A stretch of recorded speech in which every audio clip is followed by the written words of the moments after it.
Gun fam, what's up? Thanks for tuning in. It's the Gun Brother, and today we're going to talk about a big topic right now that's sweeping the nation: constitutional carry, the good, the bad, and the ugly. So let's get into it. So let's start off first. What is constitutional carry? Constitutional carry basically says that you have the constitutional right to bear arms, whether open or concealed, without a permit, without government interference or infringement. That's it in a nutshell. Not really a complicated topic. At the time of this recording, 25 states have already signed it, so half the country, and Florida should be next. I think Florida's on deck to sign it as well. And obviously, it's a good thing. Our constitutional rights are our constitutional rights. And so when you look at it from that perspective, it's a great thing. It never should be, it shouldn't be regulated by the government, federal or state. So even now, going by the letter of the law, I have my concealed carry permits for DC, Maryland, Utah, Florida, Pennsylvania. And with those and reciprocity agreements, I can carry in all but I think 14 states. With that being the case, of course, I had to jump through a bunch of hoops, pay a bunch of fees, go pick up my licenses and do trainings and things like that.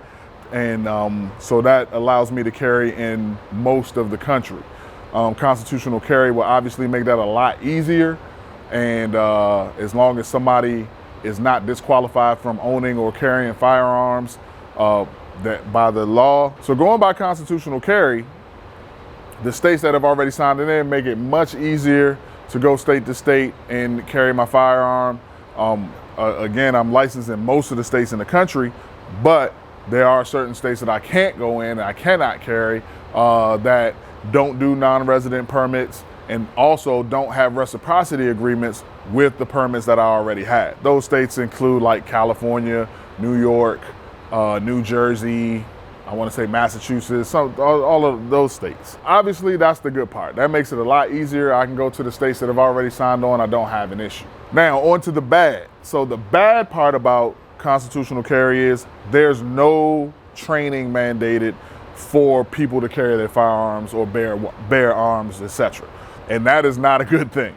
A firearm is not something that you just break open, pull it out of the box, read the owner's manual, and now just start using it. Okay, it's not a blender. It's not some tech that you can learn how to use and then pretty much, or don't even read the instructions and just go through some trial and error and we'll see if it works or not. You can't do that with firearms. You have to be trained. You have to learn how the firearm works, know when the firearm is ready to fire, know the features of your firearm, whether or not it has a safety or not, how to disengage it, how to operate the firearm, and then we haven't even started with tactics or anything like that, because if you're concealed carrying, now you have to understand how to deploy from concealment, what kind of holsters to use, what works for you, things like that. Then there's reps and practice and getting familiar with your firearm. And then on top of that, what comes with the training, especially in the jurisdictions that I train in, I train mainly in the DC, Maryland, and Virginia area. I'm also a Utah instructor. What comes with that is now we're talking about laws in different jurisdictions as far as use of force. Everybody is not the same. Some places have a duty to retreat. Some places are stand your ground. You have to understand that, and we all know that a lot of people are not going to go get that information on their own. The fact that, of course, the right to carry shouldn't be infringed upon, but somehow training has got to be done. And so obviously we don't want the government to mandate it. So as a citizen, from one citizen to all of you, I just encourage you, whatever use of firearms that you're participating in, get trained by a certified instructor. Where's the ugly in all of this? Okay, the good, of course, we have our rights we want to carry. The bad, there's no training necessary. The ugly comes when, if people don't train, people don't know how to deploy their firearms, or people don't understand, some of the hazards, or being or firearms retention, things like that. You're gonna get guns snatched. People are gonna get shot trying to get their gun out of the holster. because they've never practiced with it or don't practice with the appropriate garments. You're gonna get use of force situations that aren't justified. People brandishing firearms, people breaking laws that they don't know about because they've never been trained on them. Just because you have the constitutional carry in place, it doesn't eliminate the laws of the land as far as, like I said, use of force, how to carry a firearm. Even just recently, I know someone was arrested in DC for having a firearm in his pocket, and he had his concealed carry, but he had the firearm in his pocket. Well, had he come to especially my class, we go through DC code and he would have learned that DC code says the firearm has to be in a holster, period. In plain English, it says the firearm has to be in a holster. If you don't go take training or know where to look to find those laws, you could easily be in violation.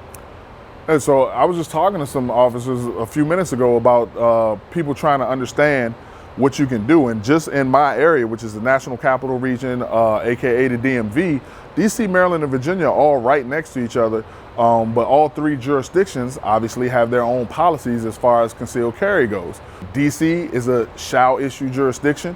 You apply for it. As long as you're not prohibited from owning firearms and things like that, you're going to get it. However, DC doesn't have any reciprocity with any other state, so all your other permits not going to work. You have to get your DC. Virginia shall issue jurisdiction. They'll honor anybody else's permit, and they also offer a non-resident. So you can get your Virginia permit as a non-resident. You can carry with your other permits from other jurisdictions. Maryland is a may issue jurisdiction, so they're not shall issue, they may issue if you meet good and substantial reason, and a lot of people don't. So they can't get their concealed carry in Maryland, and most people in this area cross into all three jurisdictions daily. If not daily, fairly regularly, and you can't carry, okay? Because once you get to Maryland, you're gonna have to, once you cross that border, you're gonna have to switch to their transport laws. So those are just, that's crazy. That's unfortunate. Most people can't do it. And that makes it very difficult for people that live in the area. So that's just an easy example of why constitutional carry works. But at the same time, I would have to know the laws for all three states. So in not doing training, if someone lived in this area and they were going by constitutional carry, if all three states were or jurisdictions were constitutional carry, if they had not done any training or taken the class, they may not understand that each jurisdiction has a different self-defense law in place in public. So in other words, Maryland has a duty to retreat. It's not a stand your ground state. Virginia is pretty much stand your ground, no duty to retreat. DC is neither stand your ground nor duty to retreat. They've established their own thing, and it's called middle ground. If you haven't taken the training class for concealed carry for the jurisdiction that you're in, you may not know that. And these laws, while accessible, a lot of times they're not easy to find. They're not easy to read. They're not easy to understand. So it's just, training is absolutely necessary. If you're going to carry and exercise your constitutional right, please make sure you get good and effective training from a certified instructor. For everybody crucifying instructors with this point of view, look, man, this isn't about money. This is about safety. Man, if you're passionate about guns, you want people to operate them safety. My heart breaks every time I see a firearms accident that could have easily been prevented just by some training. Somebody was negligent in a way that training could have easily prevented it. So that's the ugly. You got people are gonna have trouble for not doing any training. So I've seen elsewhere on the internet where this opinion has been shared, and of course it's met with all kinds of animosity and everything like that. No, I'm not. I agree with the Constitution. My opinion is people should be trained, okay? I'm not saying the government has to mandate it. I'm saying you gotta take some training. And I'm not saying it to make more money for myself. The other thing is, as an instructor, you guys, hold on, let me back up. So the comments that I was seeing were, people were saying stuff like, oh, of course the instructor thinks that training should be involved because he's gonna make a ton of money off of it and rape and pillage and blah, blah, blah, blah. Listen, as an instructor, first of all, the comments that I was reading, it seemed to me that those were people that, number one, already were trained. They already had training. So no, you know, if you can shoot a proficiency test and show that you're proficient with the firearm, obviously you wouldn't need to go through training. You guys don't understand it. As an instructor, I see a whole different thing. For you guys that are already trained, that's one thing, but we take a lot of things for granted. When people come to class, one thing that I do, I'll do an introduction, tell them, you know, here's my name, here's my background, things like that. And then I'll go around the room and say, so just give me, you know, first name, last name, and why you're here. And this is a basic firearms class. And people, you know, give reasons, I want to exercise my right, I want to protect myself, home protection, things like that. And then I also say, so what kind of a gun are you considering buying? And they'll say, oh, a Glock. And I'll say, oh, okay, which one? Either a Smith & Wesson or Taurus, but definitely a Glock, a black one. I know you don't believe it, but that's what people say. They also say things like, I'll go, so what caliber, or I'll say, what caliber are you considering? And they'll say, I think I want a 45, but that might not be big enough, so I'll probably just go with a 9mm. Training is necessary, I promise, man. People, it's just, you wouldn't believe some of the stuff that I hear. I had somebody ask me today, were they going to be able to shoot the Glock or the 9mm? So I know you guys take it for granted, man, but training is absolutely necessary. And I also feel that constitutional carry is absolutely necessary. So I don't know how to mandate that training. I don't know how else to get it across, but it's absolutely necessary. Encourage your friends that you know that don't have any training, go to a certified instructor. Whatever ideas you have for ways to implement training, put it in the comments. Leave me some ideas. You don't have to rip me a new one because I don't have anything against constitutional carry. I just understand that training is necessary. I've seen the ugly part of it. I've seen people not trained. So just encourage your, you know, constitutional carry, 100% for it.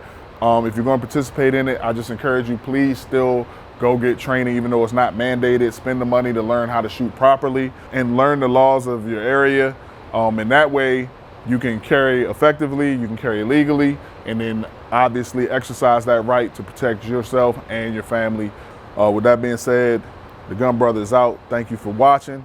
And as always, stay armed up, keep shooting.